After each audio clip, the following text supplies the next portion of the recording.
This is a case where I truly feel like it's possible that she may still be out there. On March 21st, 1998, 23-year-old Amy Lynn Bradley and her family board a cruise ship in Puerto Rico that's destined for Curacao. On the second night of the cruise, the family attended this fancy dinner, they got all dressed up, and the cruise staff took pictures of everyone and afterwards displayed the photos so that anyone could go and buy them as a souvenir. But when the family went to view their photos that were taken that night, they realized that all of the pictures featuring Amy were missing. Just a quick note that I do cover this case in full detail on my most recent episode of the Oddities on Elm Street podcast, if that's something you want to check out. After this dinner, Amy and her brother Brad decide to go to the ship's nightclub.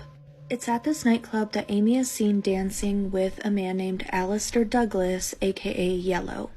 It's also important to note that Yellow was the bass player for the band that was playing at the club that night, meaning that he was an employee of the cruise ship and had access to restricted areas.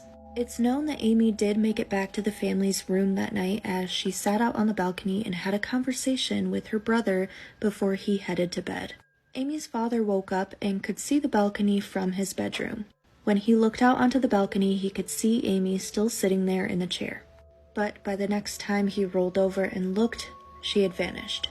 After searching for Amy with no luck, the family decides to get the ship's security involved. But they refuse to help. Even worse, the ship is about to dock in Curacao and everyone, including anyone who might have seen Amy last, is allowed to get off the ship.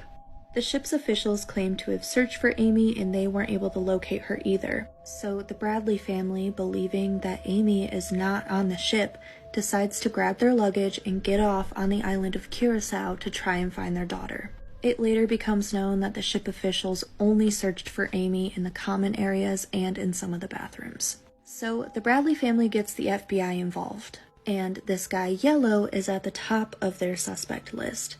When he's interviewed, he claims that the last time he saw Amy was around 1 a.m. on the night of her disappearance. But we know for a fact that that's not possible. A man named Chris Fenwick was at the club that night filming a promotion for the cruise line. And in the background of his video, he captured Amy dancing with Yellow at around 3:30 in the morning. Even more suspicious is that on the morning that Amy has disappeared, Yellow approaches Amy's brother Brad and says, "I'm sorry to hear about your sister." But at this moment in time, nobody else on the cruise ship knew that Amy was missing. Years go on after her disappearance, but there are some credible sightings of Amy Lynn Bradley, including that of a Canadian tourist who described her distinctive tattoos in detail. They said they saw her on the beach in Curacao with 2 other men. There was also a sighting that was reported by a member of the U.S. Navy. He claimed that while he was in Curacao, he visited a brothel, and while he was in there speaking English, an American woman came up to him and said, "My name is Amy Lynn Bradley, please help me." He didn't report it because he was afraid of getting in trouble because he was active duty and not supposed to be at a brothel. So by the time the FBI was able to look into it, the brothel had been burnt to the ground. Then, in 2005, the family receives an email with this picture attached. This picture is supposedly of a woman named Jazz and was taken off from a website for sex workers in the Caribbean. But as you can see here, there is an uncanny resemblance. Lastly, as the family was retracing their steps of that night on the cruise ship, they remembered something else. At the formal dinner, Amy was continuously approached by a waiter who was trying to pass her a note. The note said that they wanted to take her out for a drink once the boat docked in Aruba.